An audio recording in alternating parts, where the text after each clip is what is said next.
Ladies and gentlemen, welcome to the Horror Mine. My name is Vic Shy, and this is the Scare Score, where I break down horror movies and rate them on how scary I think they are. In this episode, I'll be going over the 2013 Hong Kong horror film, Rigor Mortis. This is a film that I already covered very early in the channel history that never got a Scare Score. I'll be going over the events that take place throughout the film while rating the scares on how scary they are or attempt to be. I want to wish everyone a happy new year and hope y'all had a great and safe holiday season. I apologize for the lack of uploads lately as I've been taking the time to focus on work and family, but I have big plans coming for the channel in 2025 and I hope to make it the best year yet for the Horror Mine. As always, thank y'all so much for the amazing love and support. This channel would be nothing without such an amazing audience of people watching these crazy videos, and I can't express my gratitude enough. I want to remind everyone that channel memberships are live and an available option for those who want to support the channel further. I occasionally do channel member exclusive live streams, and we also have a Discord server only for channel members. It's a totally optional way to support the Horror Mine, and any and all support is deeply appreciated. Rigor Mortis is one of my favorite horror films of all time and is extremely underrated. But how scary is it? Sit back and relax and join me as we explore Rigor Mortis and tally up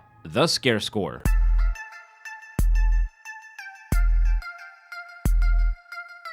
Our movie begins with a haunting tune in the immediate aftermath of a brutal fight. We see our main character laying bloodied on the ground, and the rest of the film shows us the awesome, shocking, and emotional events that led to this moment. Our main character is portrayed by actor Chin Siu-ho, playing a fictionalized version of himself. While walking to an old apartment building, he says smiling is tiring and doesn't want to go on. A little boy with white hair rushes into the elevator with an odd sticky liquid on his head. He rushes out and taps on a bell before running off. Chin is led into his unit by a security guard named Uncle Yin. He lights some joss sticks to show respect to the apartment spirits and leaves. Chin unpacks his things and has several costumes from his acting days of being in Chinese vampire movies. Rigor Mortis itself is paying homage to the Mr. Vampire film series and features several actors from those films, including Chin. He listens to a voice message on his phone from his son with a rope tied around his neck. We all know his intent, but we're on YouTube, so let's just say he's working out the muscles in his neck. We briefly see him sitting with his late wife and son as their eyes turn completely white. He hangs the first decoration of his new apartment himself by stepping off the stool. His life literally flashes before his eyes, accompanied by visions of other disturbing sights. A spirit rises underneath a white sheet with blood seeping from it before going into his body. The spirit awakens in his body and tries freeing itself from the rope. An old man rocking literally what I have on right now, sandals and a sleeping robe, bursts in and cuts possessed Chin from the rope.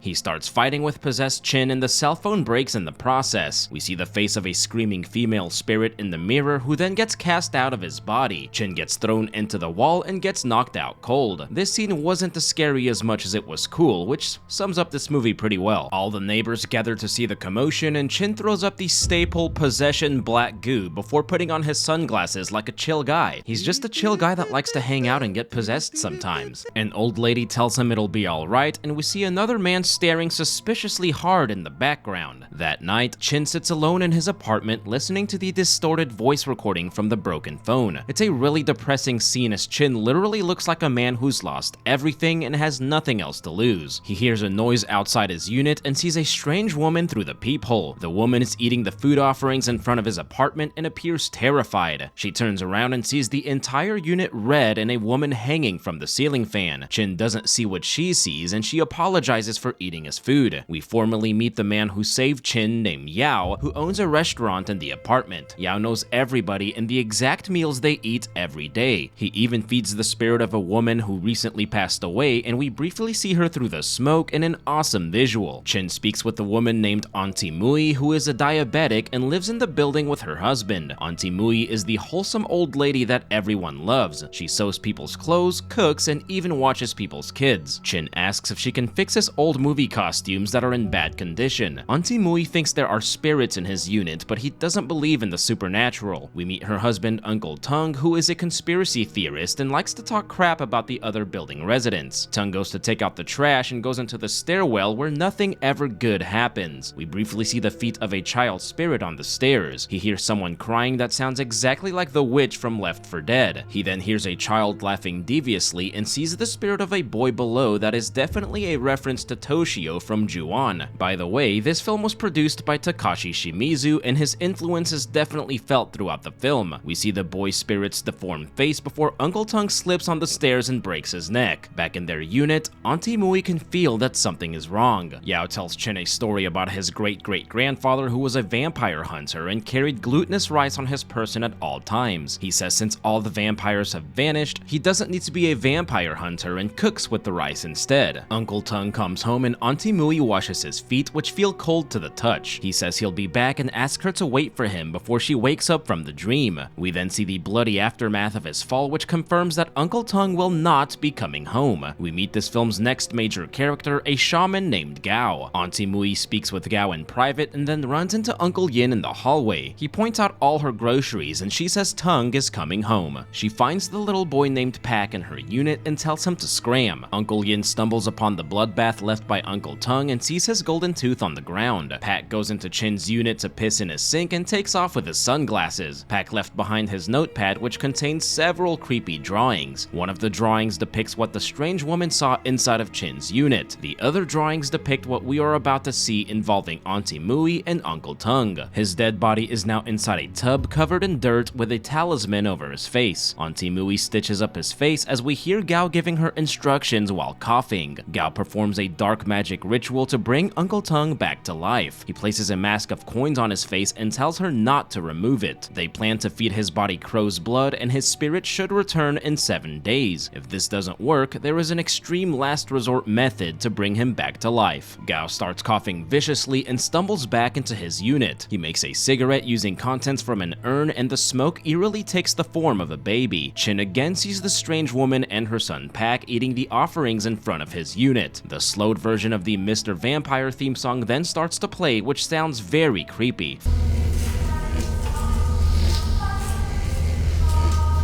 4 tall robed spirits carrying umbrellas slowly walk towards them. The spirits are emissaries of the underworld and are charged with finding and bringing the dead back with them. They use their umbrellas to capture souls and are no threat to living beings unless you step directly in front of them. This is why Chin and the woman are standing so close to the walls. I initially thought these were the Heibai Wu Chong, but these spirits are a pair and are supposed to be black and white. I'm not sure what the spirits here are called exactly, but they serve the same purpose. The woman tells him to walk against the walls at night and takes off running. Again, not a very scary scene, but it was pretty darn cool. Auntie Mui has a sweet dream about Tung until she is woken up by his coffin falling. Chin follows Pak and the woman to the basement where they live. Uncle Yin walks in and admits he has been looking after the two. The woman's name is Fong and she used to live in Unit 2442 with her husband. Her husband was tutoring a pair of twins and decided to SA one of them. We see a flashback of the brutal events where the other twin saved her sister from him using a pair of scissors. Somehow, the scissors went right through him and she also mortally wounded herself. Using the ceiling fan as support, the other twin sent herself to the underworld. Fong walked in on the gruesome aftermath and has been traumatized ever since. This is what she saw in the unit earlier and what Pak drew on his notepad. She returns to the unit every day but is too scared to go inside. The spirit of the twins still haunt the unit and possessed Chin in the beginning. This is an extremely dark and brutal scene that is immediately followed by another gut-wrenching scene. Auntie Mui is dressing and speaking to Tung just like she did when he was alive, but now he is completely silent and she is desperate to get any sign of life from him, which is truly heartbreaking. Actress Pa Hee Ching brings her absolute A-game in this film.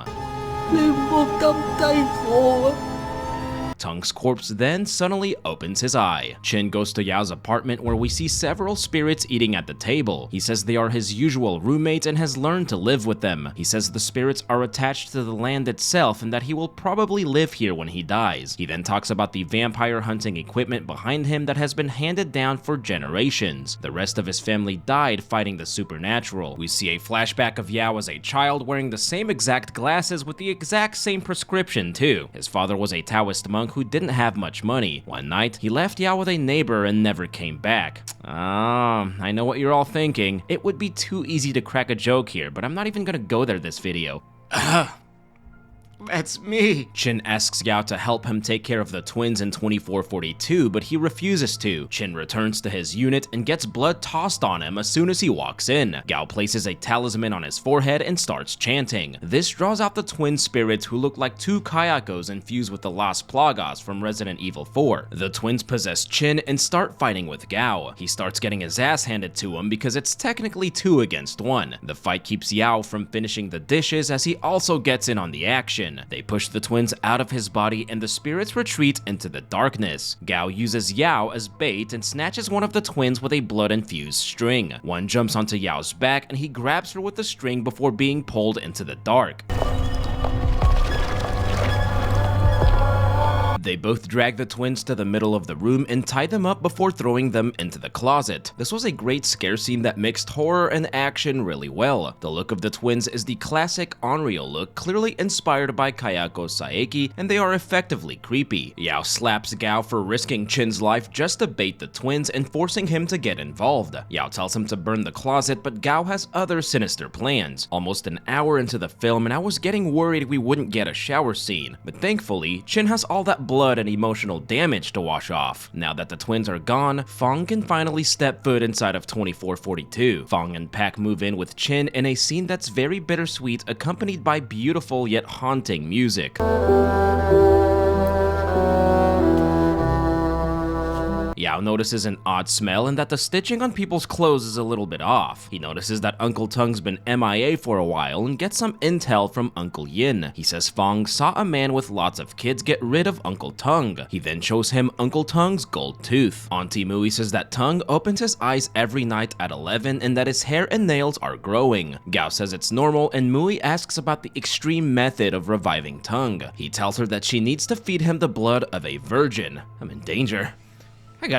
I gotta get out of here. Uncle Yin then knocks on the door because he suspects Gao may be responsible for what happened to Tung. He lets himself into the unit and drops candies on the floor to draw out the spirit of the child. He confronts Gao and asks him about Tung's whereabouts. Unfortunately, he's doing a little too much snooping for Auntie Mui's taste, and she decides that his head would look better if it was rearranged with an urn. We're talking about the wholesome old lady that everyone loves here. She has gotten so desperate to get her husband back that she'll do what, Steve? Whatever it takes. And if you thought this was bad, what she does next is straight up diabolical. Yao sees Pak running around and takes him to Auntie Mui's apartment. He doesn't suspect her of any wrongdoing and Pak runs into her unit. She closes the door with a pretty diabolical look, but it isn't until Pak says he needs to use the bathroom that her intentions become clear. She leads him into the bathroom where the undead Uncle Tung is and Pak starts to cry as she closes the door. Tung extends his claws and the scene that follows is one of the darker horror movie scenes I've seen in recent memory. The look on Auntie Mui's face as she realizes what she's done is brilliant. It's truly heartbreaking to see just how far this formerly sweet old lady is willing to go to bring her husband back. With Pak's untimely death, the undead Tung has feasted on the blood of a virgin, and Gao finishes the ritual to bring him back to life. Yao's stone tablet reacts as it senses a dark supernatural presence. Yao goes to Mui's apartment, which isn't as clean as she normally keeps it. There is blood on the floor and all over the walls. Gao pulls him to the ground and covers his mouth as undead Tung suddenly appears. This brief scare scene has a cool perspective to a pretty scary situation. Yao's mouth being covered by a bloody hand as the undead Tung suddenly jumps into frame is really well done. The sound design also really helps create a sense of danger because undead Tung sounds heavy and menacing. Gao is mortally wounded and admits he is responsible for creating the undead Tung. His death was originally an accident. After the ghost child in the stairwell caused him to break his neck, Gao found him and tried to help. For some reason, the two started fighting and Gao Gao through Tung all the way down to his demise. Gao is diagnosed with terminal lung cancer and has been smoking the ashes of unborn children to prolong his life. He is the one that the hallway ghosts were searching for the entire time. Gao was running out of the ashes, hence all the broken urns in his apartment. He planned to put the twin spirits into Tung's dead body to use that as a replacement for the ashes to continue living. He manipulated Auntie Mui but didn't expect for things to get out of control. Uncle Tung has been turned into a hopping vampire known in Chinese mythology as Jiangshi. Yao goes into the bathroom and sees a horrifying sight. Blood and flesh everywhere with strands of white hair mixed in. His body is pretty much non-existent, but at least there's no questioning who that is. Fang goes looking for Pak using the bell and is lured by a noise coming from Gao's unit. The noise is coming from the closet holding the twins, but she thinks her son is inside. She opens the closet and unknowingly releases the Kraken and the twin spirits. The twins eerily follow behind her into the hallway, and we see they are still filled with rage and hate over what happened to them. This shot of the twins holding hands in the hallway is both cool and very menacing. They then leave on all fours in a slow-mo shot that isn't so cool. Fang sees the ghost of her own son and realizes that he's dead. The enraged mother lures Vampire Tung with her own blood and fights him using a spiked 2x4. They have a pretty intense face-off, but she doesn't stand a chance against Vampire Tung. He severely injures her, and Chin comes to the rescue with a Molotov cocktail. Vampire Tung lunges at him and falls straight into a pile of glutinous rice. However, the enraged twins are seeking a body and merge with the vampire, creating the ultimate supernatural being known as Super Shang-Chi Twin Onryo Uncle Tung. He impales Chin with a pole and takes off. As Yao also prepares for battle, we see Vampire Tung eerily hopping in the darkness. Chin loses an insane amount of blood and is saved by Yao at the last minute. He then does some pretty badass stuff that empowers Chin to face off against the vampire, but only until the cigarette burns out. Yao jams his fingers into the stone tablet and turns it, which causes his fingers to bleed. We are then treated to a very cool and well choreographed final battle between Chin and Tung. The tablet goes through all 5 elements of water, wood, fire, earth, and metal to help Chin fight with the vampire, while also severely twisting on Yao's arm. It's a hyper-stylized action scene with a ton of slow-mo and intense music that I really enjoyed. The time runs out and Yao's arm completely snaps off his body. He throws Chin a sword with a red string and notices the sun rising. Chin jabs the sword into the vampire and Yao jumps off the floor, dragging Chin and the vampire into the sun. As they fall to the ground floor, the vampire starts to burn and the twin spirits leave his body. The film's sad piano melody starts to play as Auntie Mui emerges from the darkness. She decides to go with her husband using a piece of glass, and Tung's eye shows a brief moment of humanity before the old couple dies together. We also briefly see the twins embracing one another, showing their spirits have chosen to move on. Yao passes away from his injuries, and as Chin lies on the floor, the film's twist is revealed. It turns out that none of the supernatural events throughout the film actually happened. Chin moved into the old apartment building where everyone was normal. Yao didn't own the restaurant but was actually just an employee. Fang and Pak were just normal residents. Auntie Mui mourned the death of Tung like a normal person. My dad never left me, and Chin was successfully able to delete himself in Unit 2442. The events we witnessed all played out in his mind before his death, most likely a culmination of all the Chinese vampire films he previously starred in. In the film's final scene, we see Gao as the medical examiner for Chin's body. Someone comes in to identify the body, who turns out to be Chin's now adult son, as the movie ends.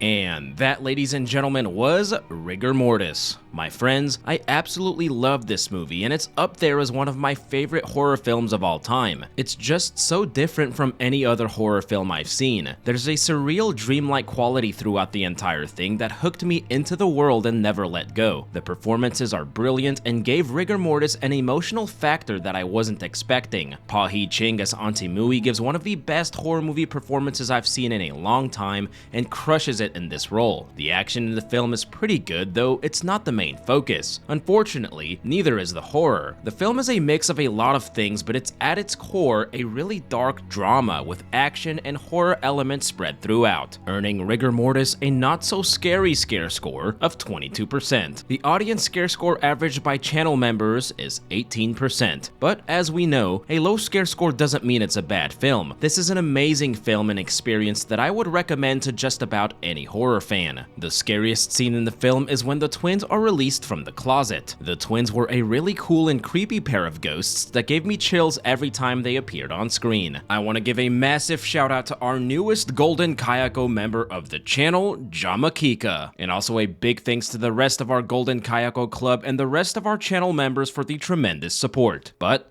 as always, I hope you all enjoyed the video. Thank you all for tuning in, and I cannot wait to see y'all right back here in the horror mine. Y'all stick around.